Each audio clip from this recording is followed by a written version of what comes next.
Jadi ada satu keluarga yang tinggal di Jakarta. Keluarga ini tuh lumayan berada dan punya satu rumah besar yang emang ditempatin sama mereka rame-rame. Keluarga ini terdiri dari seorang kakek. Dia punya 2 anak. Nah, 2 anak-anaknya ini tuh udah pada nikah dan punya anak. Jadi kakek ini tuh punya 2 anak dan 1 cucu dari anak pertamanya. Kebayang gak? Bayang.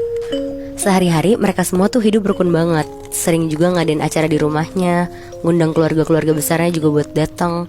Pokoknya tipe-tipe rumah yang selalu open house kalau ada acara besar gitu, Moy Bi. Berarti ini satu rumah keluarganya ada banyak dong? Iya bener, Moy. Si Si kakek kita panggil kakek aja ya. Anak-anaknya namanya Bagus sama Bima.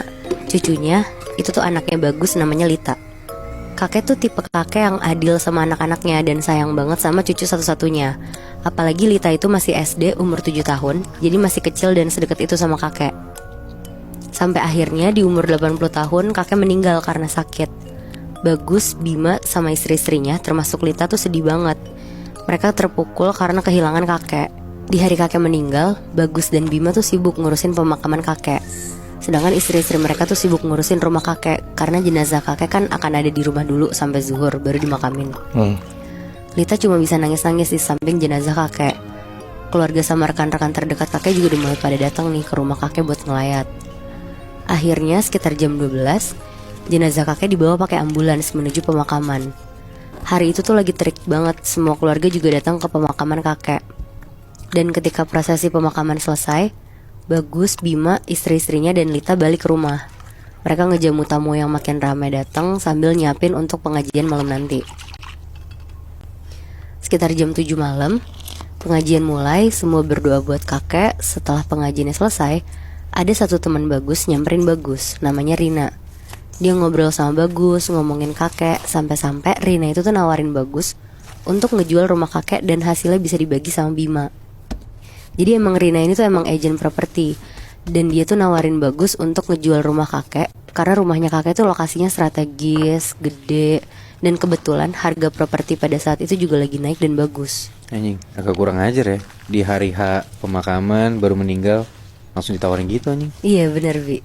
Jadi kayak nyari kerja ya. Terus jadi Rina tuh nawarin biar Bagus dan Bima gak kehilangan kesempatan ini. Ditambah ternyata Rina udah punya klien yang lagi nyari rumah di daerah rumah kakek dengan luas tanah yang hampir mirip sama rumah kakek juga. Ngedenger itu Bagus yang lagi berduka cuma iya-iya aja.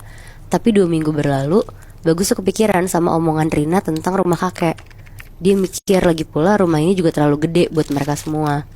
Dan kalau dijual juga lumayan bagus. Terus Bima juga bisa beli rumah kecil dan sisanya buat jadi tabungan mereka kan. Akhirnya Bagus mulai buka topik ini ke Bima pelan-pelan. Dia jelasin semua yang dijelasin Rina 2 minggu lalu di hari kakek meninggal.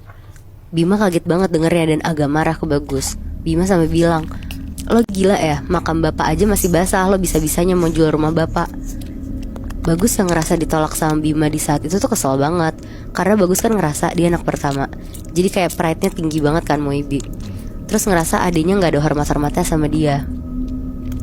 Akhirnya tanpa persetujuan Bima, Bagus mulai urusin sertifikat rumah kakek buat difoto dan dikirim ke Rina. Wow.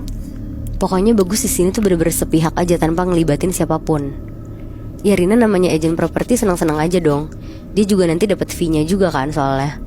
Gak lama ada kliennya Rina nih datang ke rumah buat ngecek rumahnya kakek. Terus pas banget si kliennya datang, Bima tuh lagi di rumah. Ngelihat itu Bima langsung ngusir Rina sama klien ini di depan Bagus. Bagus yang gak terima kesel banget sama Bima. Akhirnya Moebi, Bagus pakai cara yang gak diduga-duga. Dia pakai orang pinter buat guna-guna Bima biar Bima tuh nurut-nurut aja sama Bagus. Buset, sampai begitu ya? Wow. Setelah bolak-balik orang pinter, akhirnya mulai kelihatan nih hasilnya Moebi. Pas kliennya itu balik lagi, Bima udah diem aja, udah gak peduli sama mereka semua. Bagus ngerasa ini tuh berhasil banget kan.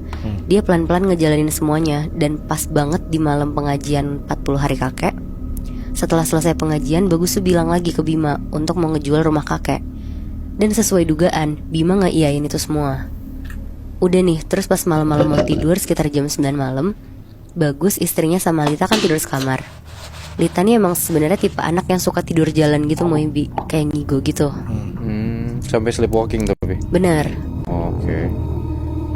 Jadi kalau ngelihat Lita tiba-tiba jalan keluar kamar, Bagus pasti udah tahu kalau anaknya nih lagi ngigo. Biasanya dikejar sama dia biar dibalikin ke kamar lagi. Nah pas banget di malam itu, Lita nih jalan tiba-tiba keluar. Tapi anehnya Lita tuh lari. Dikejar dong sama Bagus cepet-cepet. Lita lari ngarah ke kamar kakek. Terus Bagus tetap ngikutin di belakang. Nah pas Lita mau buka gagang pintu kamar kakek, Bagus langsung stopin dan megang bahu Lita buat ngajak ke kamar lagi. Tapi pas Bagus pegang bahunya terus ngebalikin badannya Lita, tiba-tiba mukanya Lita tuh berubah jadi muka kakek. Terus bilang, Bagus, Bagus, kok gitu? Wah Bagus langsung pucet. Tapi karena itu badan Lita, Bagus gak ninggalin Lita. Dia teriak nama Bima kenceng banget. Sampai semua orang yang di rumah itu tuh keluar dari kamar. Dan Lita juga ternyata keluar dari kamar mereka. Wah anjing. Nah pas Bagus balik badan lihat lagi ke arah kamar kakek, muka kakek yang dia lihat di badan Lita tadi tuh udah gak ada. Semua orang yang diceritain sama Bagus tuh gak percaya, karena nganggep Bagus itu tuh halu kan. Akhirnya semuanya nyuruh Bagus istirahat. Nah abis itu Bagus berusaha lah buat tidur. Dan pas Bagus ketiduran, Bagus tuh mimpi Moebi. Ada kakek ngeliatin dia, tapi mukanya kakek tuh marah banget di situ. Langsung kebangun kan dia. Itu tuh sekitar jam 3 pagi. Dia langsung keluar ambil minum. Pas dia lagi di dapur sambil minum, jadi kalau lagi di dapur tuh bisa ngeliat ke ruang TV. Nah di ruang TV tuh ada kursi goyang yang selalu didudukin kakek. Bagus tuh ngeliat di situ jelas banget ada kakek lagi duduk di kursi sambil goyang-goyangin kursinya. Ngeliat itu Bagus tuh makin lemes kan. Tadi di mimpi ada kakek, sekarang di dunia nyata ada lagi. Akhirnya Bagus baca-baca doa, terus teriak-teriak, jangan ganggu, bapak udah gak ada di alam ini. Dia teriak-teriak gitu sambil jalan cepat ke kamarnya. Pas dia ngeliat ke arah kursi goyang lagi, kakek tuh udah gak ada. Buru-buru lah akhirnya Bagus lari ke kamarnya. Tapi pas dia mau masuk kamarnya, tiba-tiba Bagus tuh ditepok dari belakang kenceng banget. Bagus! Kaget dong Bagus. Akhirnya Bagus kayak berlutut gitu, terus ngomong, maaf pak, maaf, Bagus gak jadi jual rumah ini. Besokannya karena Bagus sudah sadar, dia langsung minta maaf lah ke Bima dan ngakuin semua perbuatannya. Bagus juga langsung kayak taubat gitu dan minta maaf ke makam kakek karena sempat terbutakan sama harta. Abis kayak belum 40 hari yang dia pikirin udah ngejual harta bapaknya sendiri gitu kan Nat ya? Iya bener Boy. Makanya digentayangin lah sama si kakek ini kan. Terus berarti akhirnya si rumah itu gak jadi dijual kan? Gak jadi jual Bi akhirnya.